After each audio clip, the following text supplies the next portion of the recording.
சென்னை எழும்பூரில் முகமது ரஃபீக் என்ற இளைஞரை கடத்தி பணம் கேட்டு மிரட்டிய சம்பவத்தில் 3 கல்லூரி மாணவர்கள் கைது செய்யப்பட்டுள்ளனர். கைதான மூவரில் ஒருவரின் நண்பருக்கு முகமது ரஃபீக் 1,20,000 ரூபாய் பணம் தர வேண்டியிருந்ததால் கடத்தியது தெரியவந்தது. மூவரிடமிருந்தும் ஒரு புல்லட், 4 செல்போன்கள் பறிமுதல் செய்யப்பட்டன.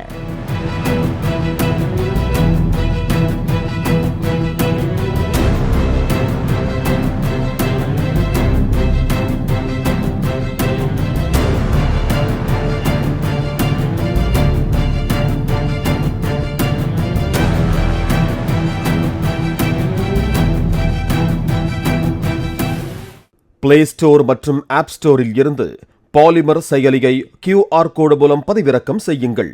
செய்திகளை உடனுக்குடன் பெறுங்கள்.